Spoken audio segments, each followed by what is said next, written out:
Então, agora, enquanto eu canto, né, vocês podem aproveitar, fechar os olhos, fazer respirações conscientes, e esse breve tempo de canto já é uma pequena meditação, uma concentração, uma preparação para o que vem a seguir.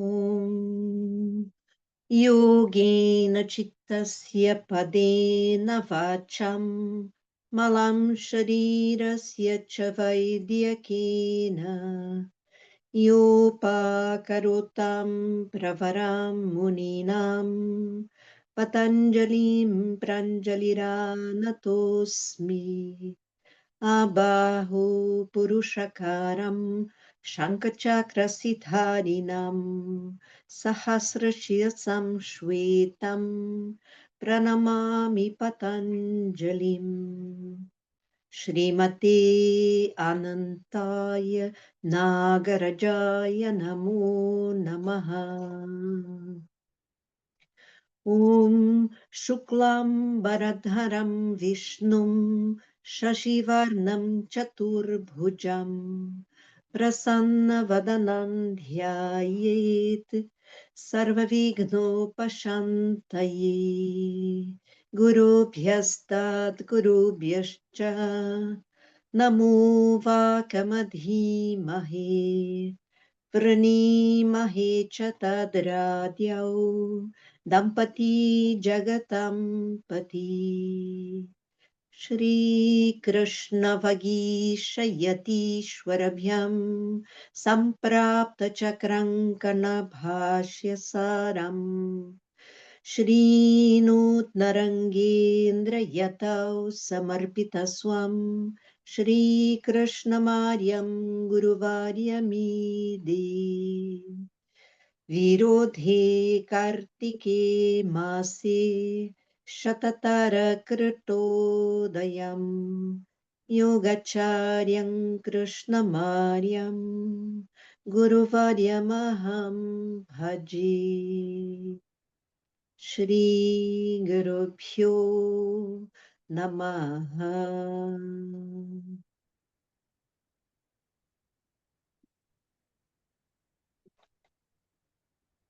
Então, nós tínhamos visto na semana passada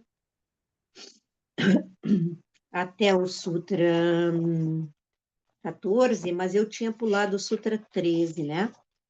Então, esses sutras são bem importantes. Então, relembrando, né, que no Sutra 12 ele diz Abhyasa Vairagya Bhyam Tam Nirodha. Isso quer dizer, ele engancha lá no que ele falou no que era yoga. Yoga é Chitta Vritti Nirodha. Aí, bom, esse Niroda, como que a gente alcança esse Niroda, né? Ele só definiu, só disse o que era esse estado em que aquele que vê está estabelecido na sua própria natureza, que é ver, que é ter consciência. Então, como é que a gente alcança esse estado de pura consciência e de presença em que a gente não é conduzido pelos vrutis da mente para outras direções? Então, ele diz, isso é através de Abhyasa e Vairagya. Isso é através de um esforço, que é uma prática, que é uma regularidade, né, de, de esforço e também de renúncia, de desapego.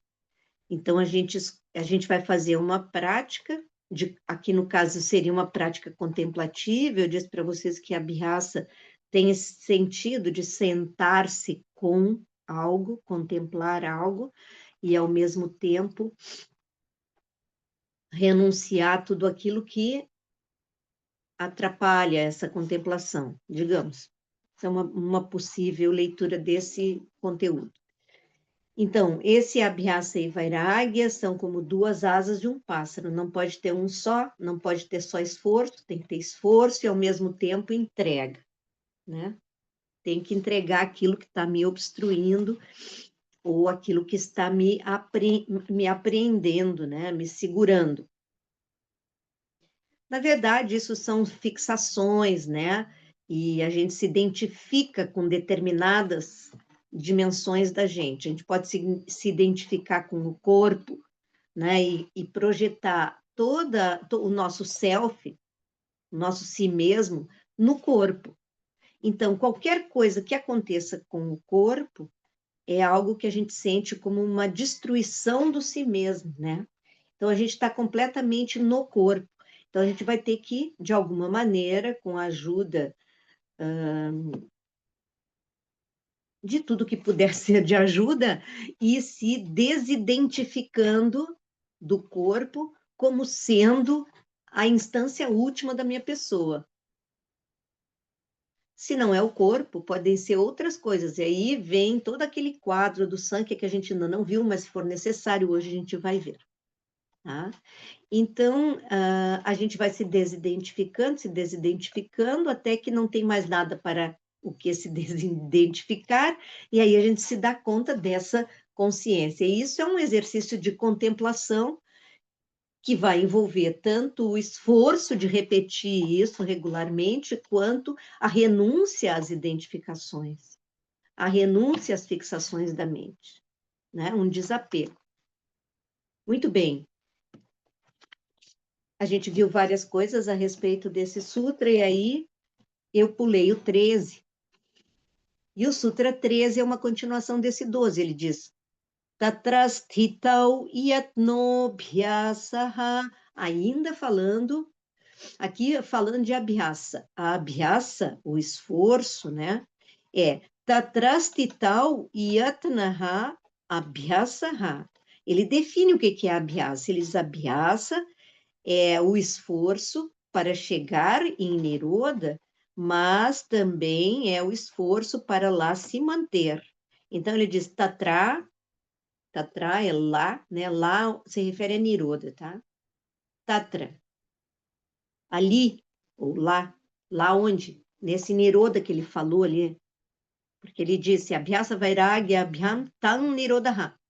Então, ele falou de Abhyasa, ele diz, então, ali nesse Niroda, é preciso também stital, permanecer. Yatna, abhyasaha. Então, abhyasa, em geral no sânscrito a gente tem que ler a frase de trás para diante, tá? Abhyasa é o esforço para chegar a Niroda, como ele falou lá atrás, mas também stital, para ficar firme ali. Então, a prática que a gente faz, qualquer que seja a prática, pode ainda não ser uma prática de contemplação do corpo, dos sentidos, da mente, da energia, até chegar no purusha. Pode não ser. Qualquer prática que a gente faça, de alguma forma, nos conduz do mais externo para o mais interno. Isso vocês podem ver. As práticas de yoga que são bem estruturadas, bem conduzidas, elas nos levam de algo que é mais externo, do movimento, do corpo, de algo que é mais externo, eu venho vindo até um estado mais interno. Eu vou observando minha respiração, depois meus próprios pensamentos, mesmo que eu não faça uma meditação no fim, mas se eu faço um relaxamento no final de uma prática, eu já vim vindo, eu venho vindo daquilo que é mais externo para aquilo que é mais interno, daquilo que é mais denso para aquilo que é mais sutil. Então, qualquer que seja a prática, de alguma maneira, ela espelha ou deveria, esse movimento de fora para dentro, do mais externo para o mais interno, do mais denso para o mais sutil. E isso eu preciso fazer para poder compreender a mim mesmo no sentido último, não só a minha mente, mas aquilo que está além da mente, porque a pura consciência, a pura presença, ela não vem da mente, ela é um estado que está além da mente. Então, para poder chegar a essa percepção, a essa clareza, isso vai se dar na mente, óbvio. Mas a mente vai perceber alguma coisa que, por definição, está além dela, que se reflete ali, mas está além dela. É um estado que está além da mente, é a pura consciência. Então, para isso, eu preciso ter uma regularidade, eu preciso fazer de novo e de novo. Abhyasa é aquilo que eu faço de novo e de novo. Tem que voltar ali. E isso ele vai clarear ainda mais lá no Sutra 14, que esse a gente chegou a ver, as palavrinhas, né? Então ele diz, Satu, de fato, para que essa abhyasa seja servida por uma base firme, Satu, né? É só o início ali, sai a abhyasa, tu de fato. Aí o verbo e o sujeito está lá no fim, ele diz. Acevitou dridabhumihi, lá nas últimas palavras, acevitou. Tem que ser servida, deve ser servida. Ela deve ser servida do quê? E para quê? Para que ela tenha um dridabhumihi quer dizer uma bhumi, uma base, dridha. A própria palavra dridha lembra isso, né? Uma coisa firme, uma base firme. Para que a minha prática tenha uma base firme, ela precisa ser servida por algumas qualidades. E aí ele diz, dirga kala. Dirga kala. Dirga é longo. Vai ser feita por um longo tempo, para que eu chegue nesse estado de presença e ali permaneça e não seja afetado pela minha mente. Não vai ser de uma hora para outra, né?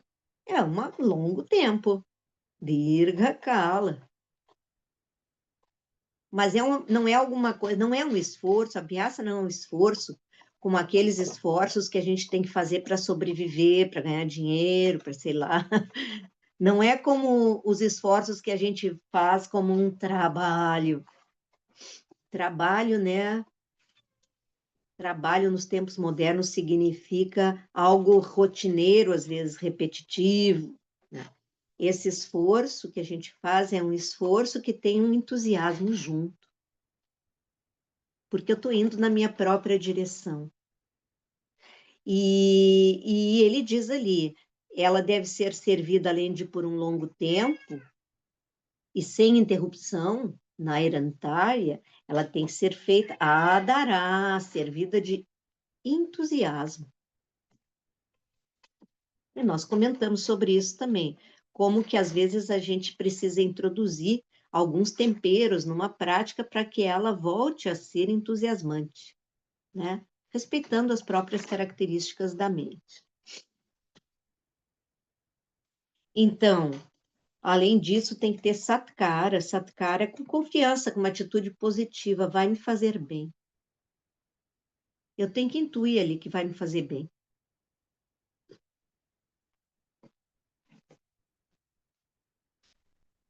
Tem uma abertura para isso. Uma fé de que vai me fazer bem.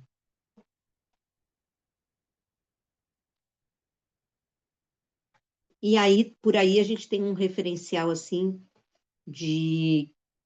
Às vezes a gente pode. Perdi o entusiasmo, ou perdi a confiança. Daí eu sei o que está acontecendo naquele momento, né? Quando a gente fica meio desanimado.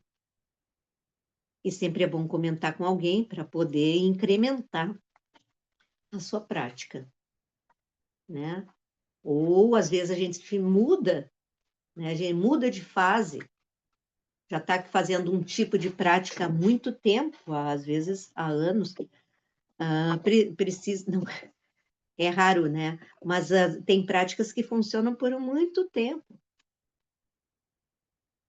as mais sutis principalmente.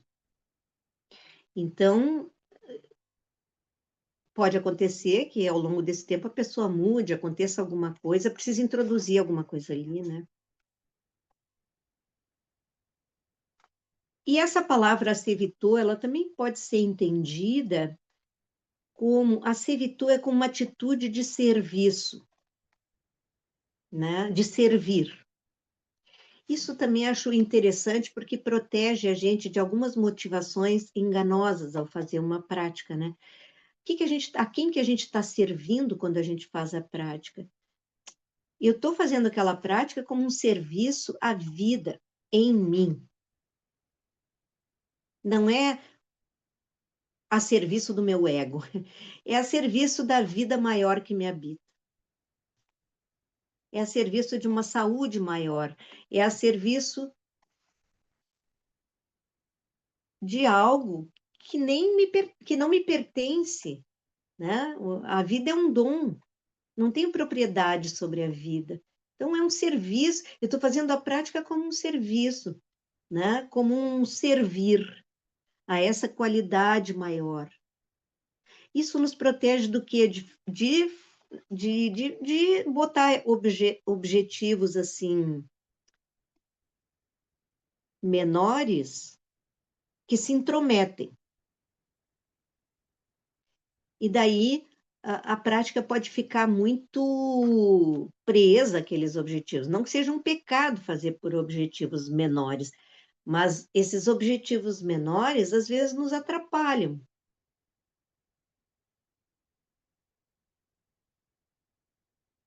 Vocês entendem o que eu quero dizer? Então, essa atitude de serviço é uma proteção, assim, eu estou fazendo para servir o melhor em mim, para que o caminho esse caminho na direção do que é melhor em mim se desobstrua. Então, buscar essa atitude é uma sensação, assim, uma bávana, né? É diferente quando a gente está fazendo para adquirir algo. Não, eu quero ficar, sei lá, com as pernas fortes. É um objetivo, né? E aí eu faço tudo, posturas de pé, agachamentos e uma porção de coisa. Mas isso é ginástica. Então, eu deveria, talvez seria melhor, né? Ter um outro objetivo mais amplo. Podia começar com fortalecer as pernas, porque talvez isso seja necessário para uma saúde maior. Tudo bem, mas a prática como um todo não pode ser só fortalecer as pernas. Tem que começar com isso, mas depois tem que evoluir, entendeu? Uma prática que fique muito restrita, assim, ela limita a gente. Então, isso é o 14. Então, ele terminou de definir Vairagya, ou Abhyasa. Abhyasa é o esforço, né? O esforço, a prática, o que a gente faz. E aí vem a parte do que a gente entrega. Ele vai começar a falar do que é Vairagya. Vairagya, tão falado, né? O tão falado desapego. A gente já tinha sinalizado ali no sutra anterior que a Abhyasa vem antes de Vairagya, porque primeiro é preciso saber em que direção a gente está fazendo o esforço para saber o que a gente vai abrir mão. Então, quando em yoga se fala de desapego, não é um desapego genérico, agora eu vou me desapegar de tudo, né? Eu vou me desapegar de tudo, desapega, né? Como dizem hoje em dia, assim, ai, desapega. Às vezes é bem certo dizer isso na situação e tudo, mas tem uma coisa um pouco genérica, assim, né? O desapego, ele vai se mostrar necessário à medida que a gente vai andando no caminho, né? Às vezes a gente tem que abandonar coisas que não são muito assim, que a gente está muito apegado e está nos atrapalhando. Às vezes a gente consegue, às vezes a gente não consegue. Tem coisas que é mais fácil, outras que são mais difíceis. Mas enfim, a gente vai indo, né? E aí ele diz aqui o que vai ser a vairagya. Ele define a vairagya de forma ampla e bem dentro do contexto da tradição védica. Ele diz, drashta anushravika vishaya vitrishnasya vashikara samya vairagyam. Vairagyam, ou vairagya, vairagyam é uma declinação que é o gênero neutro, né? Não é nem feminino nem masculino. Então, vairagyam. Vairagya, o desapego, é drashta anushravika. O que quer dizer isso aí? Drashta é vistos, visíveis. Anushravika é coisas, coisas que a gente ouviu falar. Objetos que a gente ouviu falar. Vishaya é objetos, tá? Então, drashta, visíveis. Anushravika, que se ouviu falar. Vishaya, objetos. Vitrashna. Trashna é sede. Quando eu tenho sede por algo. Desejo compulsivo de algo. Não é compulsivo, não chega a ser compulsivo, é uma ânsia por algo. Ânsia por alguma coisa, né? Trashna. Vitrashna é o contrário disso. Ausência de ânsia ou de sede por. Vashikara Samnya é uma maestria, é um nome, quase, é um termo técnico. Vashikara Samnya significa a maestria no desapego. E por que é essa maestria? Porque vem de Samnya, vem de discernimento.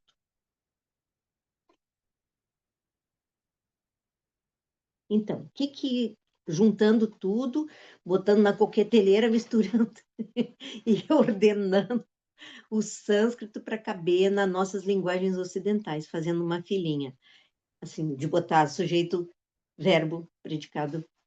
Então, ele diz, o desapego, a vairagya,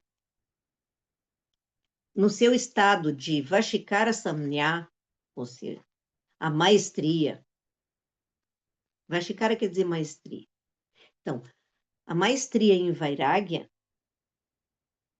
é a ausência de sede ou de ânsia por objetos visíveis ou por objetos dos quais a gente ouviu falar.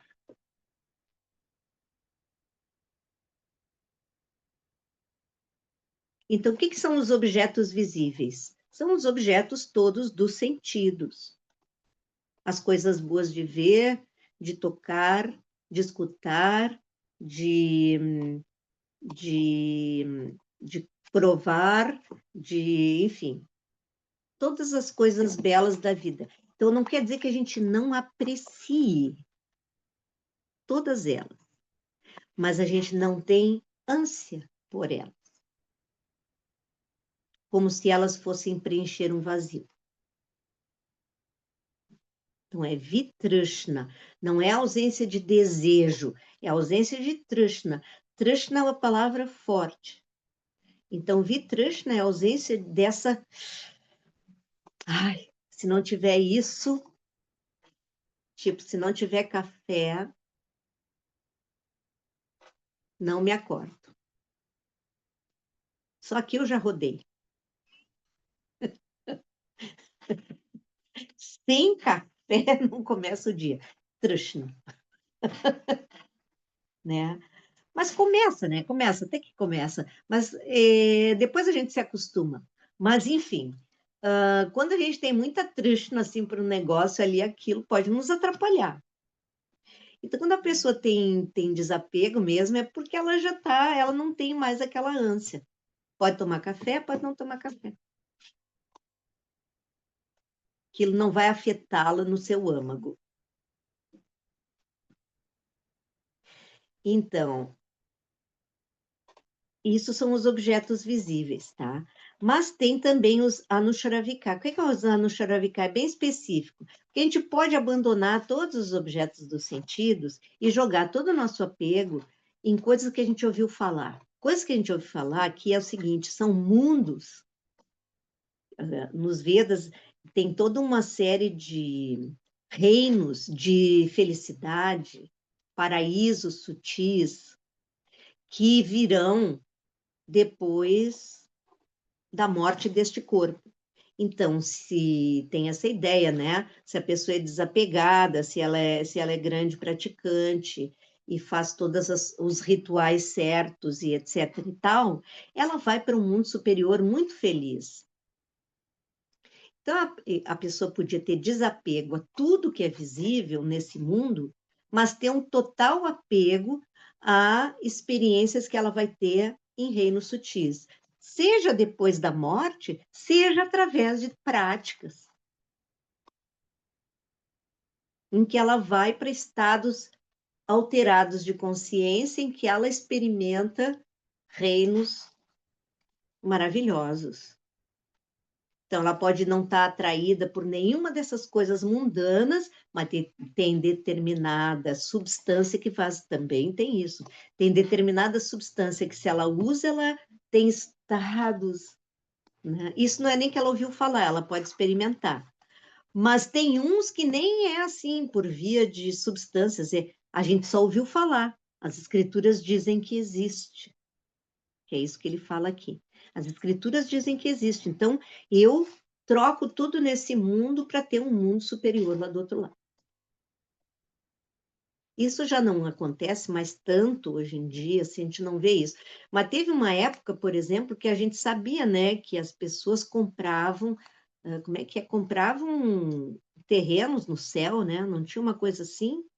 Que a Igreja Católica, numa determinada época, não sei se é não, acho que não é na Idade Média, hein? Eu acho que até assim a minha avó contava de uma prima que tinha comprado sei lá, se era não era um terreno, não sei como é que era que eles vendiam, mas era assim, era uma espécie de garantia de que ela estaria no céu depois de morta, entendeu? Então, e se vendia isso, né? Tinha uns procedimentos. Então, isso é uma coisa que, na verdade, a gente transfere simplesmente, né? Os apegos dessa vida para uma vida da qual a gente ouviu falar, um paraíso do qual a gente ouviu falar. Aí vocês adaptem, né? Talvez tenha coisas semelhantes, mas igual isso ainda opera um pouco, né? A pessoa aceita todo o sofrimento dessa vida, esperando uma recompensa do outro lado. Então, não tem isso aqui, né? Esse estado de vairagya, quando ele alcança esse grau de maestria, porque isso já é a maestria, tá? Vashikara Samya é a maestria desse negócio. Tem outros 3 estados antes desse, que não sei se vale a pena anotar, mas pelo menos vocês fiquem sabendo, né? Que tem 3 estados antes desse, de chegar em Vashikara Samya. A gente não chega em Vashikara Samya do nada, né? Então, num primeiro momento,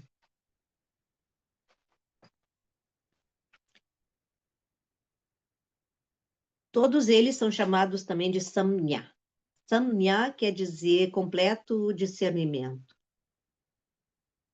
Então, vejam que o desapego, ele não vem de uma renúncia moral, assim, é feio tal coisa, ou não posso tal coisa porque a sociedade diz isso e aquilo. Não é isso. Vem de discernimento, tá? Então, são 4 níveis de discernimento que fazem com que a gente compreenda que certa coisa não é boa e a gente vai tentar limitar. Então, num primeiro momento, vai tentar abandonar, né? Num primeiro momento, a gente vai, é o que chama Yatamana Samnya. Yatamana. Yatamana é Yatamana. Yatamana. Bem como se diz. Yatamana. Yatamana com Y no início. Yatamana, mesma raiz. Yat é esforço, tá? Então, num primeiro momento, quando a gente quer se desapegar de algo, que na verdade é desapegar os sentidos da gente de algo, a gente faz um esforço. É chato, a gente está se esforçando não é simples, não é Vashikara, não é assim, olho e nem me dá nada. Não, eu olho para a barra de chocolate e salivo, assim, mas não vou lá. Então, eu tenho desejo, eu tenho tudo, eu tenho todo o impulso, mas eu estou me trabalhando para que não. Por quê? Eu discerni, eu cheguei à conclusão de que isso me atrapalha, isso faz mal para mim. Isso está claro para mim. Então, eu vou fazer esse esforço. Às vezes não está completamente claro, né? Às vezes não está completamente claro. Então, aí a gente tem que se esclarecer. Mas, quando a gente tem já um certo discernimento, não foi ninguém que disse para a gente, não foi o médico que disse, entendeu? Porque quando o médico diz, se eu não disser para mim mesmo, não adianta nada, né?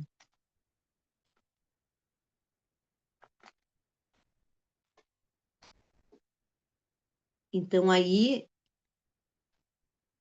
se eu disse, se eu botei, não, é verdade, eu vou me desapegar desse negócio porque me limita. Tá, então vou fazer esforço. No primeiro momento vou fazer esforço. Daí, aquilo aos poucos vai nos abandonando, né? Vai nos abandonando. E aí ele diz, tem um outro estado que é chamado Vyatireka. Vyatireka. Vyatireka.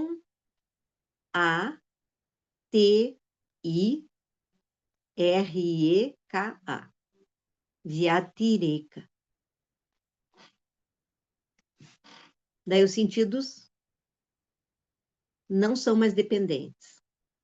Aí a gente passa pelo chocolate, nem ai. Tá, existe chocolate, eu também existo, mas não preciso ir lá, não tenho Trishna, mas tem outras coisas que pode ser que, né, que eu não esteja tão livre. Mas aqui já os sentidos já não são mais dependentes, eles podem se sentir atraídos, mas não são dependentes. Daí tem um terceiro que chama ekendriya. Eka, mas é tudo junto. Ekendriya.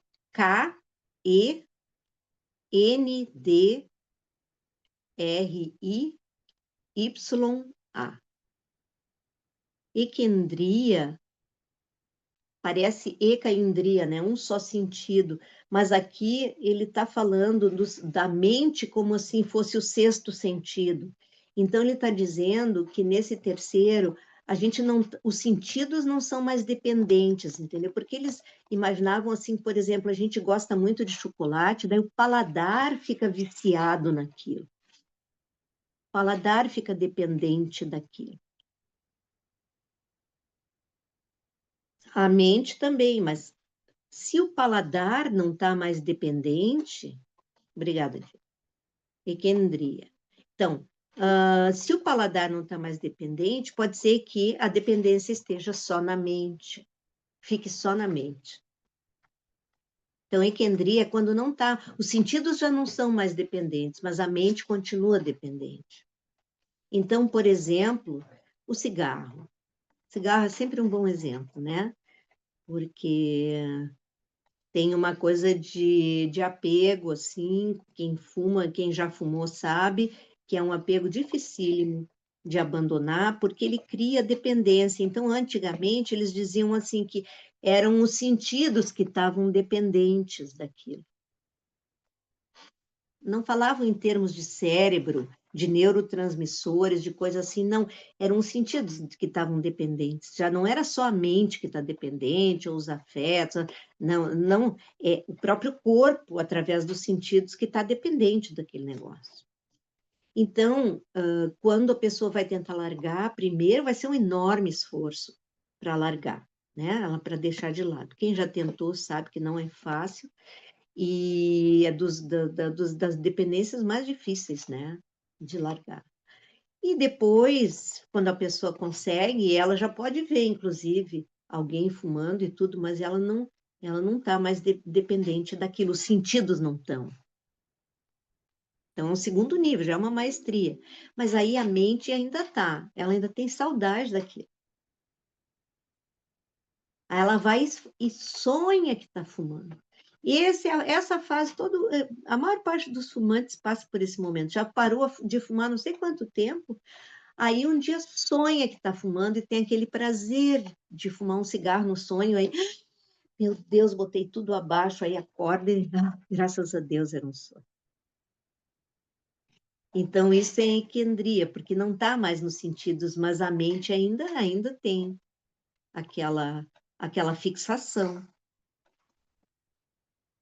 E aí vem propriamente Vashikara. Vashikara é esse estado último, é quando nem isso mais, né? Quando, por exemplo, eu até os 30 e poucos anos eu fumei, dos 15 até os 34, eu acho. Eu sei que eu fumei 20 anos, tá?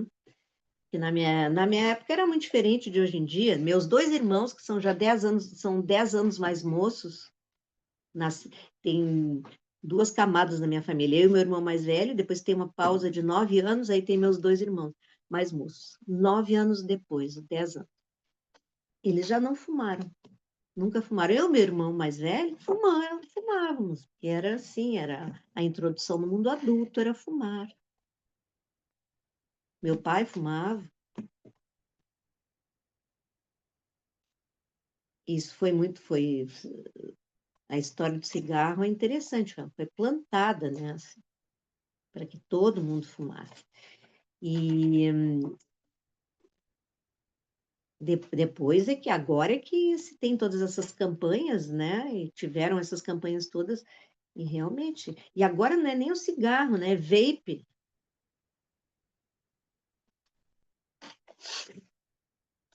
Esse não dá nem tempo da pessoa desenvolver vairagya, porque ela morre antes. Horrível. Para chegar a todas essas etapas aqui, tem que pular etapas, porque você tem que, assim, ser radical, porque não dá tempo dessa coisa gradual aqui. Então, Vashikara Samnya significa Vairagya Tor. Se esforçou, purificou os sentidos, purificou os objetos, o apego saiu dos sentidos, o apego saiu da mente. Estou limpo, Vashikara, não tenho mais o desejo. Isso é a maestria, isso é Vashikara Samnya.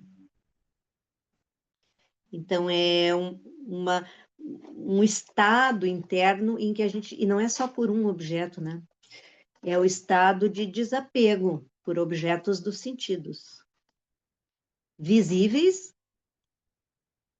e invisíveis.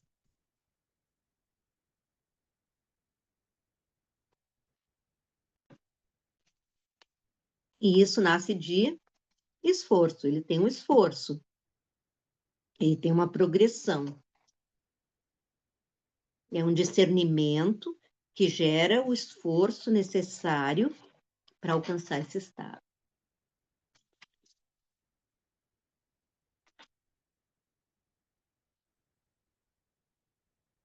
E o importante sempre dizer aqui que não é evitando os objetos. Essa coisa do samnya é importante do discernimento, porque não é evitando os objetos que a gente vai conseguir isso, é amadurecendo a nossa relação com os objetos e com a gente mesmo, que o discernimento nos dá a força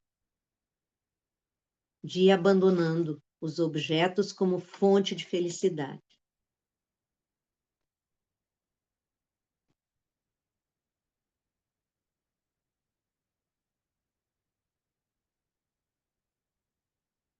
Eventualmente, certos objetos na fase do esforço, a gente tem que, de fato, se afastar, porque são muito prejudiciais para nós. E a gente tendo contato naquele primeiro estágio, a gente não consegue não se envolver com o objeto. Então, a gente se afasta, mas isso é uma estratégia específica.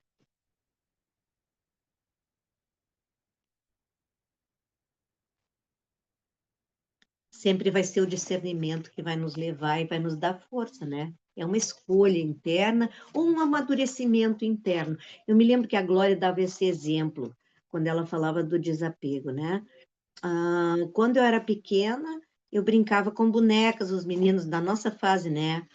Meninas brincavam com boneca, meninos com carrinho. Hoje tanto faz, pode ser meninas com carrinhos e meninos com bonecas, tudo bem, mas eram brinquedos, tá? E as crianças brincavam com essas coisas e tinham muito apego a certos brinquedos, né? Quem tem filho sabe, tem uns brinquedos que acompanham ali, né? Que a criança não quer. Aquele ali é um dos preferidos, você não vai largar, e vem vindo e vem vindo. Mas quando ele chega na adolescência, aquilo não tem mais sentido. Só como memória, talvez, né? Então, o discernimento é um pouco isso. A gente amadurece de tal forma que certos apegos que a gente teve, a gente cresce além deles. A gente fica maior que aquele apego e ele perde o sentido, né? Perde o sentido que tinha. Ele pode continuar só tendo o sentido como memória, se é uma coisa bonita como um brinquedo, mas se não, nem como memória, né?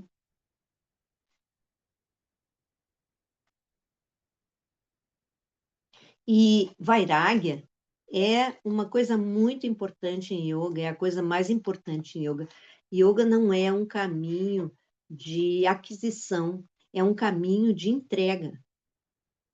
É chamado uma Nivritti Marga. Tem caminhos que são chamados Pravritti Marga. Marga é um caminho, uma jornada, tá? Uma jornada de aquisição por exemplo, a jornada do nosso aprendizado ao longo da vida para desempenhar um papel ou uma profissão.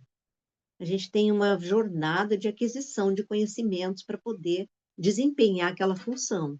Isso é um Pravritti Marga. Yoga não é um Pravritti Marga, é um Nivritti Marga.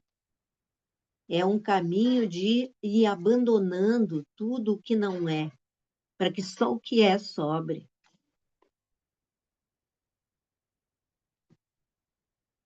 Abandonando no sentido de se desapegando, se desidentificando no sentido de se diferenciar. Eu acho a palavra se desidentificar às vezes meio perigosa, porque a gente pode ser tá meio esquizofrênico, dizer que tem que se desidentificar do corpo, da mente. Não é se desidentificar no sentido de abandonar, de rejeitar, é, ou de se desidentificar como se esse corpo não fosse meu. Não é isso, é se diferenciar. Eu sou, mas eu sou mais, eu tenho uma outra coisa que é além dessa dimensão.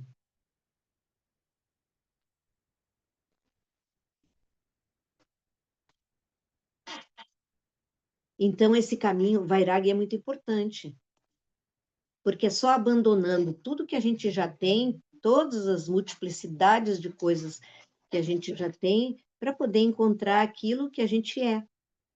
É um caminho de ser e não de ter, assim, a gente poderia dizer. E muitas vezes o ter atrapalha o ser, né?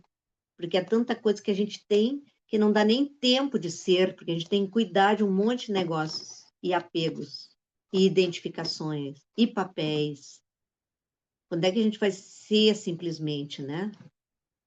Difícil às vezes. Então a gente tem que abrir mão.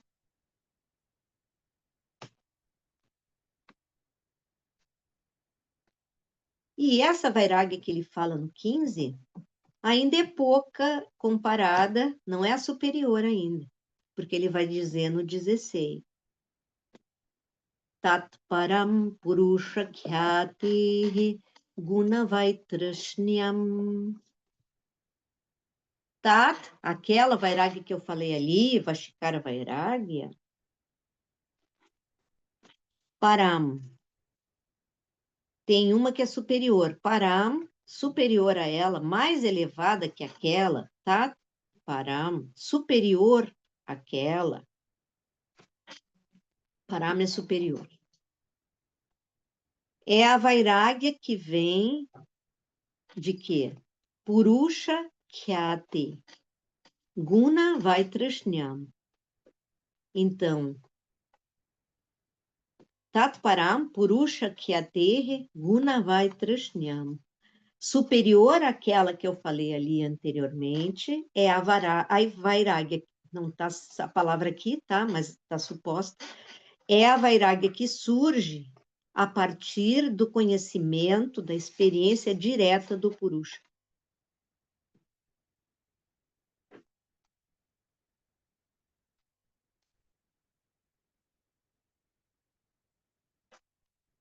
E isso, quando isso acontece, Guna Vaitrashnyan. Não se tem mais sede pelos gunas.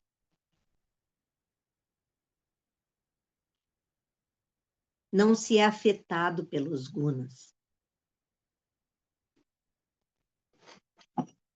Então, aí vocês veem. Pela primeira vez ele fala a palavra Purusha, pela primeira vez ele fala a palavra gunas. Que ele não definiu, ele nem define isso. Pensem bem, então isso era muito conhecido, era tão conhecido que não precisava nem dizer o que era Purusha e Gunas. Mas é a primeira vez que ele cita aqui, então a gente pode fazer um recorrido lá ao que o Sankhya diz, porque o Sankhya é o que apoia tudo isso que o yoga fala, né? O yoga é a experiência direta daquilo que o Sankhya tem como base metafísica e filosófica. Então, aqui a gente tem que ver qual que é a metafísica do yoga, o que que o yoga propõe, né, como visão do ser humano e o que é que leva à sua libertação. A libertação do sofrimento, porque vocês sabem, todas essas escolas lá atrás, todas essas darshanas, elas estavam lá como caminhos de libertação do sofrimento. Então, o que que diz o Sankhya? E aí, o Sankhya tem uma visão, né, de que vai ser determinante para o Ayurveda, para o Yoga, que a gente já viu outras vezes, mas que vamos ver de novo. Então, eu pediria ao Diego que botasse aquele quadrinho do Sankhya na tela. Eu posso ficar num cantinho da tela e o quadrinho no resto. Vocês estão vendo aí? Tá certo.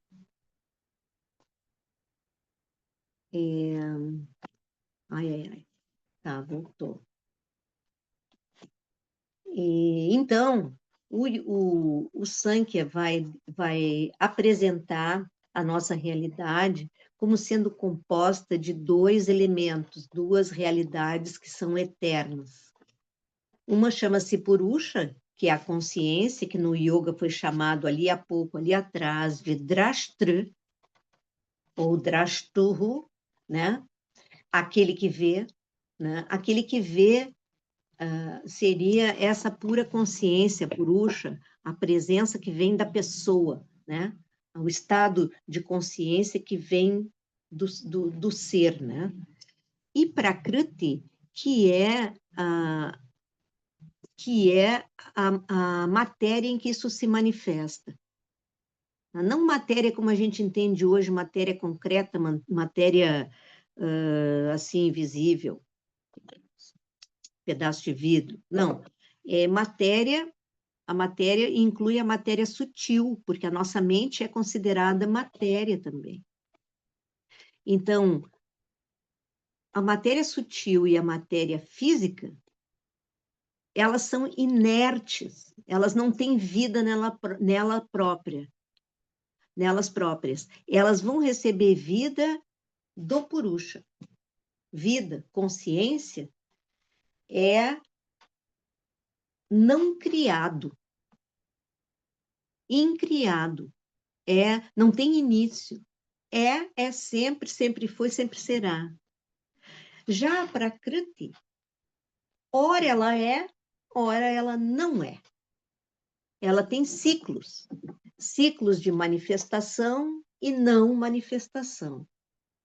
Então, a nossa natureza, que vem a ser o nosso corpo e a nossa mente, ela é composta de uma matéria primordial, universal, né? Da qual todos os corpos e mentes são compostos. Não só corpos humanos, a natureza inteira, né, é composta dessa matéria que vem junto com essa consciência, e essa consciência é que dá vida àquela matéria.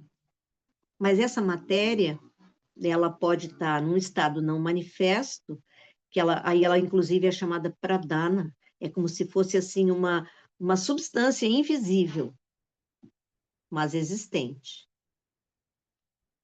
Então, essa substância invisível, mas existente, ela está lá paradinha, em estado potencial, em estado latente. E dentro dela, ela tem o quê? Apenas 3 gunas, 3 qualidades: sátua, rájas e tamas. Sátua é leveza, conhecimento, clareza.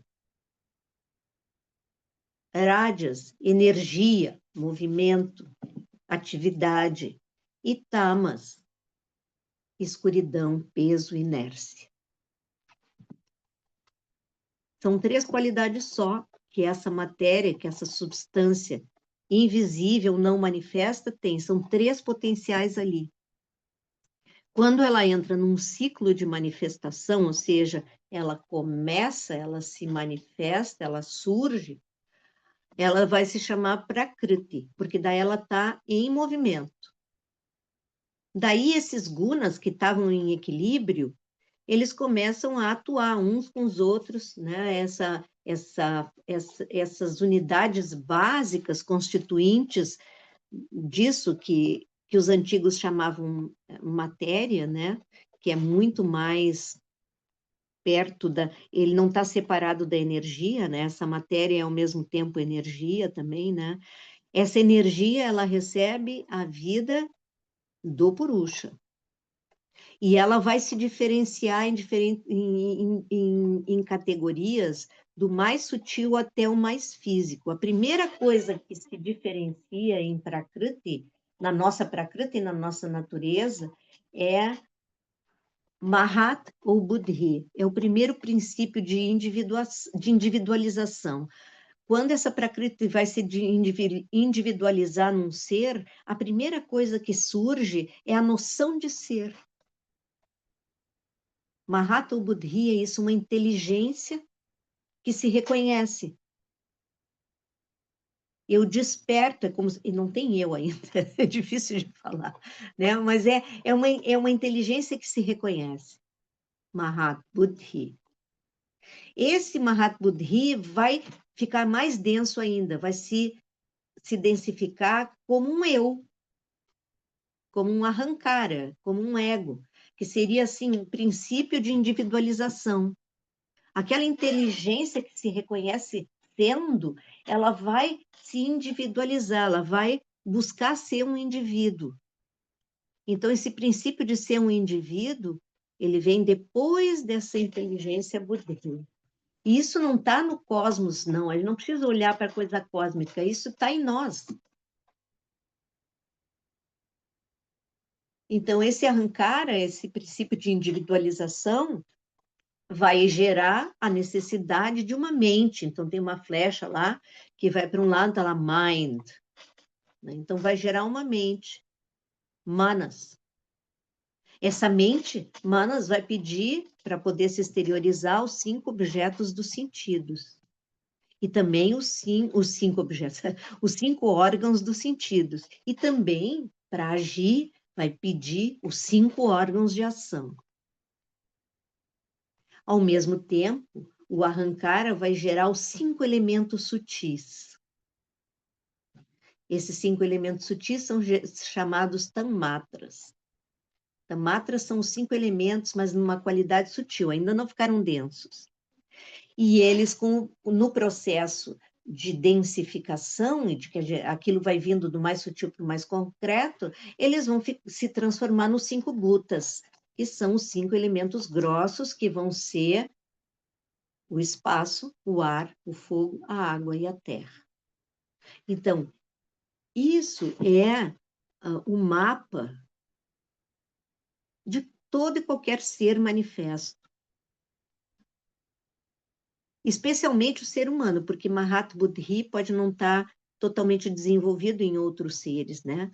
Mas em nós ele está plenamente desenvolvido, essa consciência de ser anterior à consciência de ser um ego. Tem uma consciência de ser que é anterior a ser um ego. E nada disso é ainda o Purusha. Tudo isso é Prakriti, tudo isso está dentro de Prakriti. E o Purusha é a consciência pura, é essa dimensão que está além de Prakriti e que está em nós.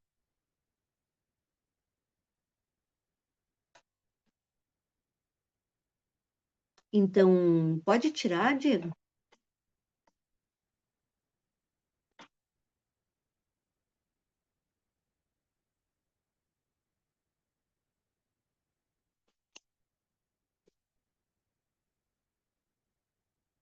Então, vocês já decoraram todos os, né? Já viram tudo que acontece. Isso é um mapa. Vocês já sabem tudo, já entenderam todo o esquema, todo o esquema. Mas, na verdade, é simples, né? É mais simples do que a gente imagina essa evolução de Prakriti, né? Que nem assim, a gente acorda de manhã. A nossa matéria, a nossa Prakriti, ela estava em estado de pradana, estava no sono profundo, tá? Sono profundo a gente está não manifesto. Aí, se vocês pegarem todos os estados de mente que a gente experimenta assim que a gente acorda, quando é um acordar maravilhoso, assim, que não é assim aquela coisa que o despertador tocou. Um tempo que não tinha despertador, que não tinha celular, que toca, né? Aquele toquezinho. Não, a pessoa acorda. No fim de semana, tá? Imagina se não tinha despertador, a pessoa acordou. Se a gente ficar atento, assim, tem um estado que é anterior, assim, a gente dizer eu sou eu, aquela pessoa. A gente simplesmente percebe que está presente. Às vezes a gente está ainda meio que com o pé no mundo do sonho, assim. Não é bem a nossa personalidade, a nossa história. Às vezes a gente está até triste por uma coisa que aconteceu, mas se a gente conseguiu dormir bem, dormir profundamente, e aí a gente acorda, a gente ainda não se lembrou daquela coisa triste. Não sei se vocês já experimentaram isso. Aí daqui a pouco lembra. Ah, pronto, aí já vem o eu inteiro, já faz o download da pessoa inteira, porque daí já se situou. Mas tem aquele pequeno momento que a gente nem se situou. A gente está simplesmente desperto, anterior a encarnar totalmente no seu eu. Aí, Nasa. logo em seguida. Oi? Não, não, pode falar. Termina, desculpa. Logo em seguida a gente se lembra, né? Já se lembra de tudo. Aí já está no quarto, na pessoa, na personalidade que eu sou, o arrancar, já os sentidos já vão se aguçando, né? Os elementos todos, a matéria, os elementos que existem no sutil, eles já vão de novo tomando completamente a vida. A gente vai já vendo que estão todos ali, né?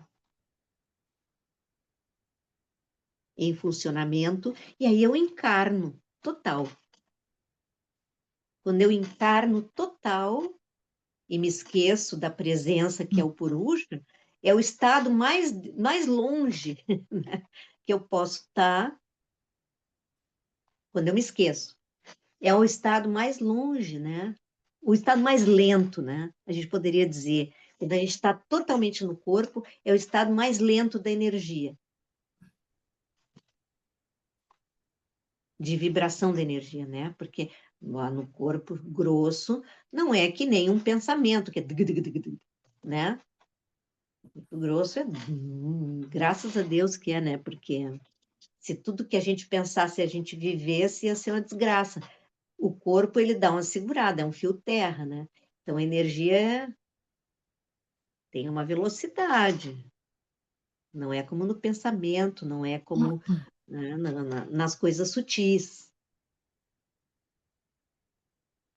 Então, isso é a encarnação propriamente, esse caminho de Prakriti, é um caminho do mais sutil para o mais denso.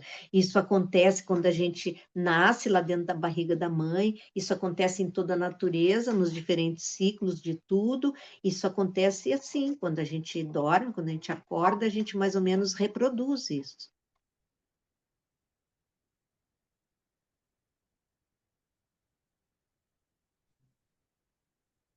Todas as noites tem uma pequena morte, todas as manhãs, ou seja, lá quando a gente acorda, tem um novo nascimento.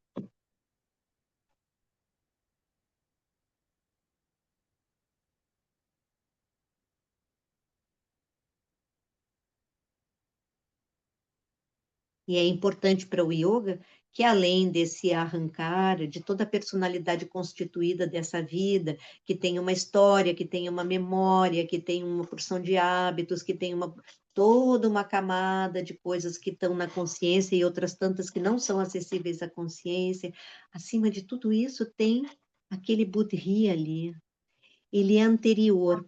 Como ele é anterior, ele não é totalmente afetado por nada.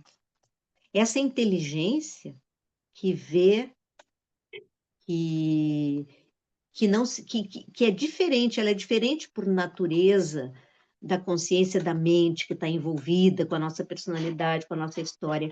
A gente tem essa consciência de testemunha. Esse ser que vê aquilo que acontece é descrito como estando num patamar diferente. Ele está num patamar mais alto, ou seja, tem um nível de frequência diferente da frequência da nossa personalidade, do nosso ego.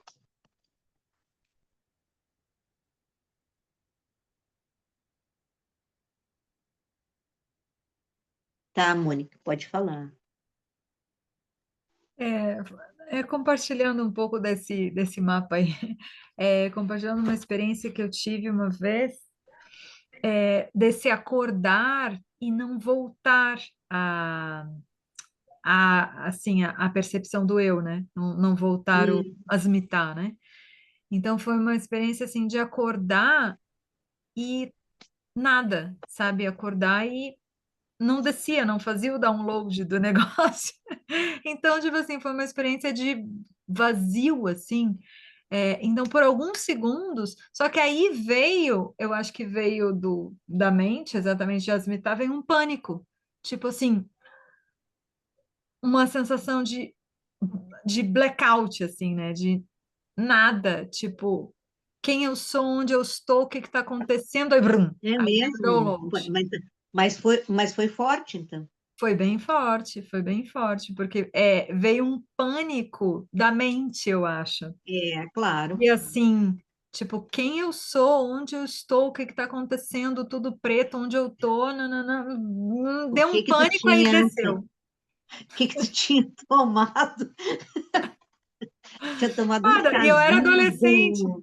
eu era adolescente, foi uma situação muito, mas que me marcou isso, da Ah, possibilidade de você sim. acordar e não ter o eu, né? Que interessante, né? Isso é uma E experiência valiosa, né? Para a gente ver que tem uma consciência que é anterior, né? para poder ver em primeira mão, porque é bem como você fala, assim, né, de que quando a gente vai estudando as coisas, ok, você entende, consegue mais ou menos fazer um mapa, mas quando vem uma experiência direta, mesmo ela sendo uma experiência que não foi gostosa, assim, foi uma experiência estranha, ela vem essa marca de que sim, existe algo que está para além e que não tem identidade, né, que é só o vazio, é só o nada. Eu não Foi diria que é bem o interessante. nada, mas é que como É aquela o tudo, né? consciência, ela não tem onde se agarrar, né? A mente não estava completamente ausente, ela só não estava conseguindo engatar onde deveria. E aí dá medo, aí o medo vem como uma emoção para poder Hum, voltar ao normal, né? Ao dito normal, né? Mas o que o yoga propõe como prática, esses primeiros versos aqui, que são chamados Sankhya Sutras, porque são os sutras que estão muito apoiados nesse quadro, né? E nessa visão do Sankhya, que vai determinar toda a visão da tradição da Índia, na verdade. A ideia de que existe, de que a consciência ela não é explicável pela natureza. A consciência é uma outra realidade.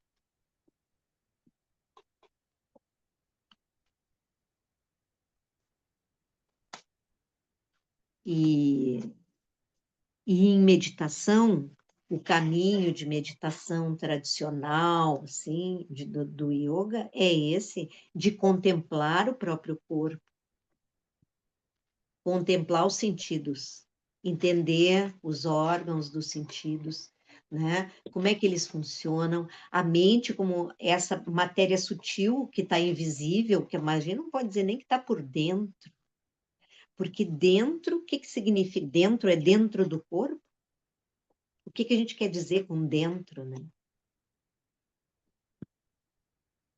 A gente fala dentro como se o corpo fosse o nosso contorno, mas para essa energia nem é. Para a energia da mente nem é. A gente não pode dizer, talvez até seja o corpo que está na mente, né, e não o contrário. Então a gente não pode dizer que é interior, é só uma maneira de dizer, porque é invisível. Então, como é invisível, eu digo que está dentro. Mas não é bem que está dentro, é uma realidade que é, como se fossem diversas interfaces que nos compõem. E a mente é essa que é invisível, não é compartilhável, o outro não vê. E tem uma parte dela que nem eu vejo.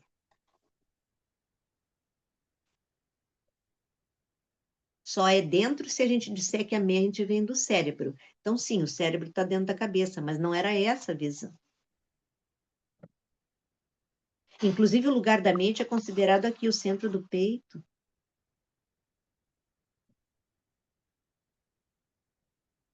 que é o centro da pessoa.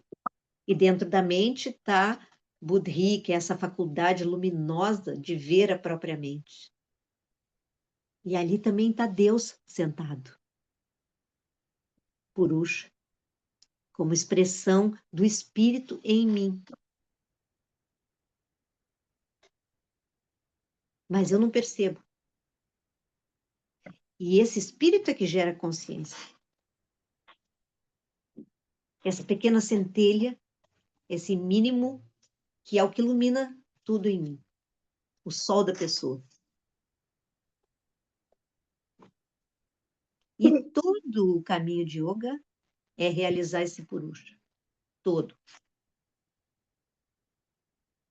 Perceber que esse Purusha é diferente de Prakriti. Esse Purusha é diferente da minha natureza. Ele é o que sustenta, é o outro em mim, que sou eu, mas ao mesmo tempo é como se fosse um outro, porque não é o que eu me identifico. Eu me identifico com a minha história, com tudo isso. Mas quando eu descubro essa outra dimensão, ela não vai dissolver a mim. Ela não vai acabar com a minha história. Ao contrário,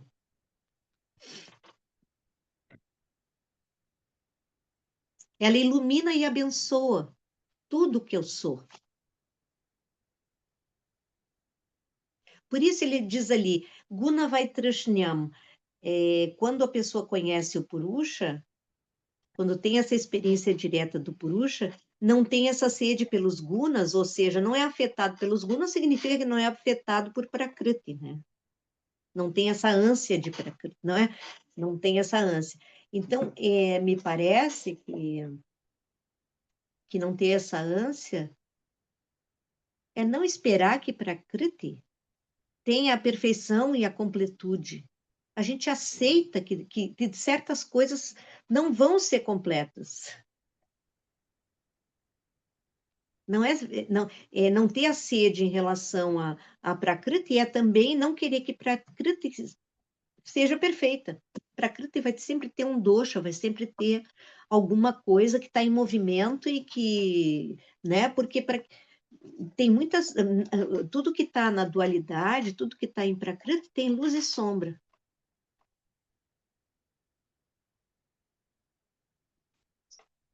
Então não quer dizer que eu vou ficar impávido colosso. Isso de não ser afetado pelos gunas, não quer dizer assim, pode acontecer o que aconteceu. Desabar, morreu. Tá. Não é, não pode ser isso.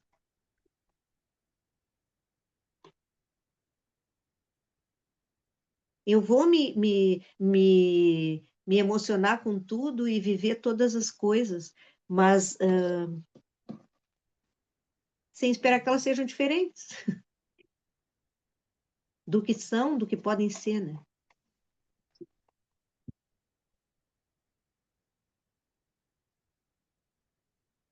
Então, temos um tempo para alguma troca. Quero saber quem é que já se acordou e ficou que nem a Mônica. Acordou, mas não acordou. Eu fiquei pensando no quanto esse caminho do Sankhya, de ir observando cada dimensão, do mais sutil até o mais, do mais denso até o mais sutil, é uma dimensão segura, exatamente para não dar esse susto, né? Porque você vai preparando um caminho, né? É. Essa foi uma experiência também que a gente não tem nenhum referencial, né, de que as É, coisas são assim, porque senão se a gente tivesse esse referencial, já tivesse lá dentro amadurecido para ti, podia ser que tu acordasse e até achasse bom. Acordei e ainda não sou eu, que ótimo. Vou aproveitar um pouquinho. Mas, em geral, quando isso acontece ao natural, dura muito pouco, é um átimo, assim, a gente se dá conta e aí já encarnou de novo, entendeu? Mas isso é uma experiência que fica marcada, é interessante depois para a gente questionar, né?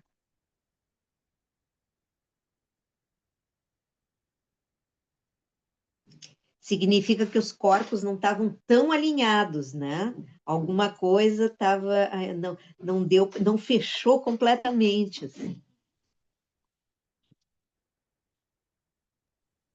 Eu me lembro, não é bem isso, mas eu me lembro de uma vez quando eu era adolescente, eu acho, como assim, talvez entrando na vida adulta, e eu dormi, ainda morava na casa da minha mãe, então era certamente antes dos 18 anos.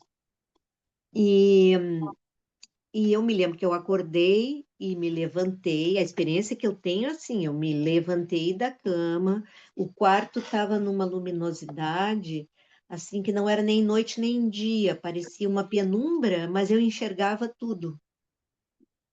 Então era uma coisa já diferente, mas eu não notei que era diferente. E aí eu me acordei e eu me dirigi para acender a luz, porque era aquela luz que não era uma luz total. E quando eu fui acender a luz, eu não conseguia movimentar o interruptor. Eu fazia força e o interruptor não ia, não ia, não ia. Aí eu me virei para voltar para a cama e vi meu corpo em cima da cama, dormindo. Quando isso aconteceu, eu acordei lá. E não foi uma experiência agradável, assim, porque eu levei, assim, um susto. Do tipo esse que tu teve, Mônica, eu acho. Que estranho! Que estranho! Como é que eu né? Quem é esta? Quando eu olhei, assim, que eu vi meu corpo lá, foi um segundo, assim, sabe? Para juntar as duas coisas, porque foi muito discrepante a experiência, assim. Mas isso ficou para mim, gente, há mais coisas entre o céu e a terra do que imagina a minha vã filosofia. por ali começou assim, sabe? Porque é uma experiência muito forte. Eu tinha plena clareza de que eu estava acordada e me movendo. Só que aquele corpo que eu tinha, que era um corpo mais luminoso, assim, eu acho, não acendia a luz, não movia a matéria.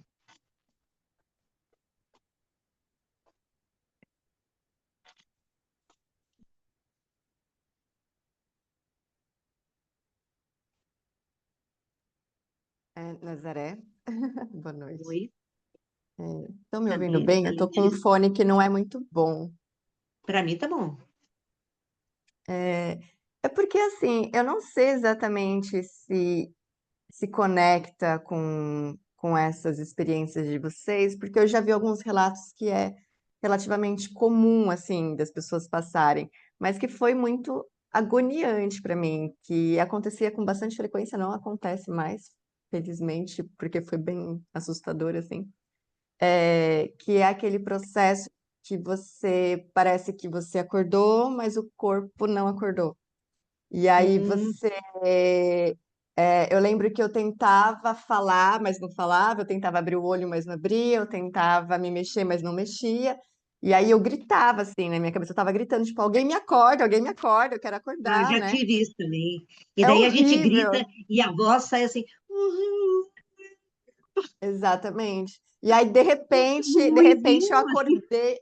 É assim mesmo. Aí, de repente, eu acordei, eu virei para o meu irmão, que estava do meu lado nessa situação, né? Falei, você não me ouviu gritando? Ele, tá louca? Né? Tipo, não, não ouvi, né? E eu falei assim, mas eu tava gritando. Ele, você não tava, Letícia. E aí você fica assim, sem saber se você estava sonhando, se você estava acordada. Para mim, eu Mas estava perfeitamente isso tem um acordada. nome. Tem um nome, Isso tem um nome. Os estudiosos do sono e do sonho, assim, hoje em dia, eles têm não, não sei o quê. Paralisia do Tem um nome. sono. Paralisia do sono. Ah, isso, então, Cláudia. paralisia Hum. do sono. Isso é um estado, né, que pode acontecer, né? O sono tem essas variantes, né? Eu acho que a Cláudia já passou também, né? Eu tenho uma vida dessas experiências e elas são aterrorizantes. E É, tá. os médicos falam, não, na hora que você tiver, você move um músculo pequeno do dedinho, por exemplo, para você acordar. E lembre-se, não há por que ter medo. Eu fico pensando, esses médicos nunca tiveram uma experiência dessa, porque não tem jeito, toda vez é pânico. É forte, as experiências É são que é uma muito experiência fortes. difícil, né? Eu já tive de querer gritar e fazer força para gritar e a voz não sai. Então, é uma coisa, aí vocês veem, os órgãos de ação, eles são densos, vocês veem que está lá embaixo. Né? Os órgãos de ação não são propriamente, isso aqui é o corpo físico, tá? Os órgãos de ação é também o prana que impulsiona a ação. Então, a gente não tem energia para fazer movimentar a voz, está dormindo, né? O corpo físico está dormindo. Como é que tu vai fazer fala se teu corpo físico está dormindo? Então, o esforço do corpo sutil é enorme e não consegue. É, Mas o sinais de interessante não é que a gente tenha que ter essas experiências, né? E se elas estão acontecendo, bom, tem que ser resolvido através de algum método. Mas o interessante é a gente observar o que que isso nos traz como informação a nosso próprio respeito. É possível que a gente diferencie, né, corpo físico de corpo sutil de uma maneira vivencial, não de uma maneira assim, porque a escritura diz, ou a gente experimentou isso.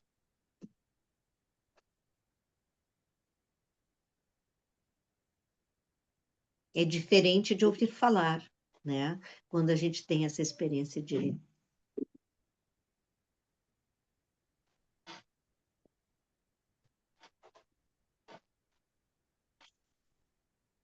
Mas Diga. tava lembrando enfim, de uma pessoa que eu atendo e, e assim, um caso de uma pessoa com uma depressão mais profunda e tal. E ele começou um tratamento com cetamina, que é um tratamento, assim, mais recente hoje em dia, que é o uso de um certo anestésico, a pessoa vai no hospital e tal, e, assim, as descrições que ele faz, assim, muito interessante, faz pouco tempo isso, mas ele apaga, assim, todo esse mapinha que a gente tá vendo, assim, parece que se apaga todo e fica só, talvez, ali, aquela parte que fala de Mahatma, porque eu tenho um pouco na memória, assim, Purusha Prakriti, esse início ali, e é a primeira guna que se movimenta é Sattva, que gera Mahatma. Uhum, E aí quando ele fala assim, nas descrições dele, assim, tipo, é uma experiência de prazer que fazia muito tempo que eu não sentia. E uma desconstrução, assim, ele perde totalmente a personalidade, mas fica uma experiência de muito prazer. E faz uns meses, né, que ele tá fazendo esse tratamento. E como tem como é que eu vou dizer assim, entre aspas, assim, afrouxado um pouco os samskaras, assim, no cotidiano é. dele, para Ah, ter imagina. outras experiências, assim. E interessante, assim, e é um anestésico. Mas só É, porque, tô falando que é a mesma coisa que a gente tá falando aqui exatamente, mas não, mas são experiências da mente, né? Porque isso pode ser induzido por substâncias, mesmo nas. Todas as culturas têm o uso ritual de determinadas substâncias para induzir determinados estados de consciência que estão além da mente cotidiana. Se vocês forem ver, não sei se todas, tá? Porque eu não sou antropóloga, mas a maior parte das culturas tem seus rituais com determinadas substâncias, e é uma forma ritual e controlada de alcançar esses estados e ver que nem tudo se resume à mente cotidiana, né? E, e nesse caso que tu fala, né, essa consciência de ser simplesmente, ela vem acompanhada dessa felicidade. É um estado de muito bem-estar, sato, né? Porque é ser puramente sem ainda nenhuma identificação. Se Deus é o puro ser, né? É pura felicidade, é pura luz. Se a gente experimenta uma fraçãozinha disso, né?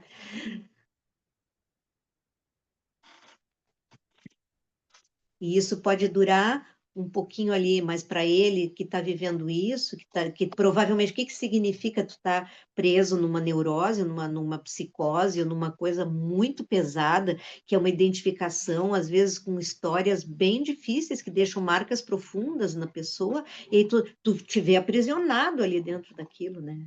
Teus samskaras são uma prisão, tua história, teu ego é um lugar apertado de estar e ao mesmo tempo tu não consegue experimentar nada fora daquilo. Aí tu chega para lá nesse cérebro aí e provoca uma experiência de mente que faz ele experimentar um bem-estar, uma felicidade, alguma coisa assim.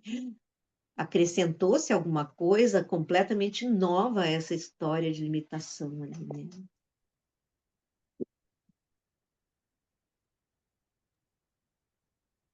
Mas sim. para nós, assim. Oi, fala.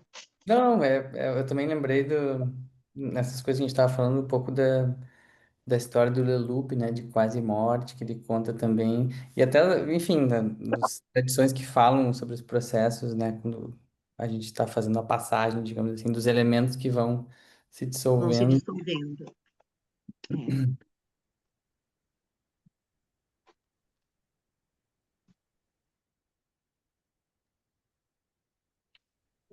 Então, para nós, assim, para entender de forma mais experiencial, né? Porque às vezes a gente fala desse mapa de Purusha Prakriti, Mahat, Ahankara, Mahabhutas, como um quadro teórico, né? Mas é, é um quadro teórico, é a metafísica do Sankhya, é a visão da Índia. Isso tem muitas implicações, mas também a gente, em algumas experiências que a gente faz, a gente pode. Por isso, isso não é que não precisa assim Como é que a gente acessa isso? É através da experiência da meditação.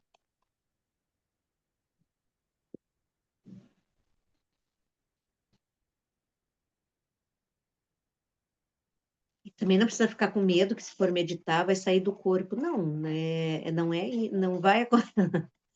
Espero que não, mas não é o que normalmente acontece, né? Tem muitos mecanismos que protegem a gente para que a gente permaneça numa consciência operativa no mundo, né? O ego, ele precisa existir, ele é a nossa interface com o mundo,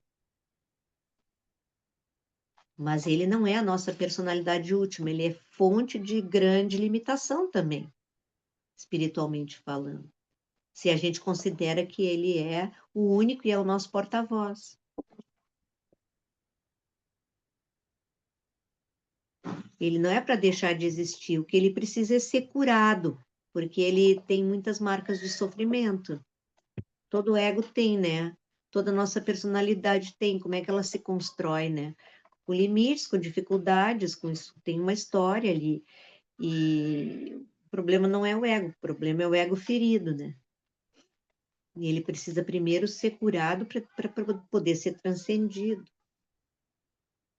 Por isso tem tanto tempo que a gente passa no arrancar, né?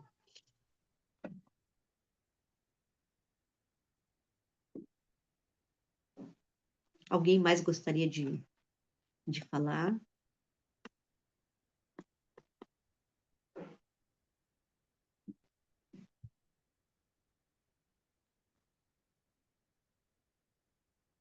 Olha lá, Vinícius.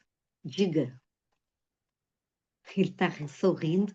Eu achei que ele daqui a pouquinho já ia falar.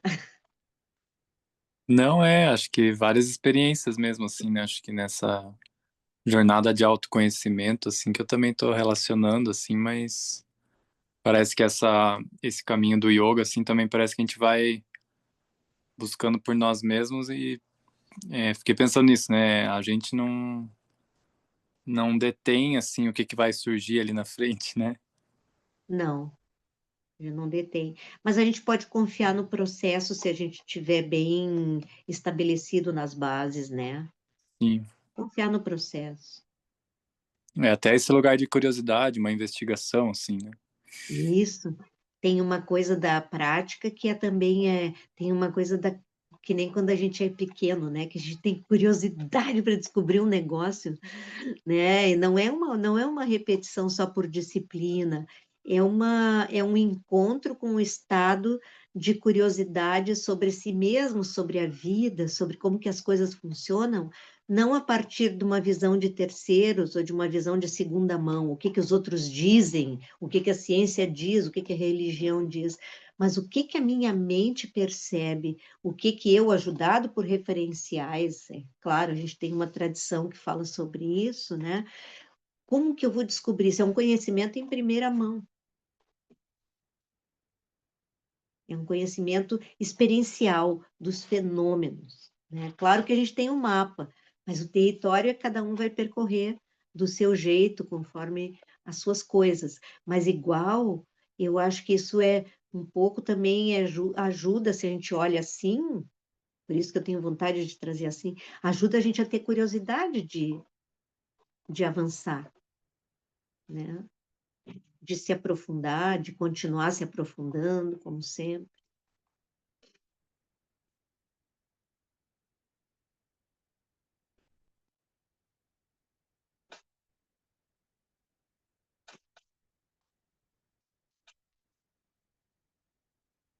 Tá bom por hoje, então? Podemos ficar por aqui? Então, tá. Então, as cenas dos próximos capítulos. Ah, não, tem ainda sobre isso um pouco. Esses sutras são interessantes. Tá bom? E se vocês pensarem alguma coisa sobre isso e quiserem também trocar alguma ideia, botem lá no grupo, tá bom? Bom, Nazaré, obrigada. Om Purnamadav Purnamidam Purnat Purnamudachyate Purnasya Purnamadaya Purnameva Vashishyate. Om Shanti Shanti Shanti. Então, uma boa noite. Boa Boa noite. noite. Boa noite a Boa todos. noite. Boa noite. Boa Boa noite. noite. Boa noite. Obrigada.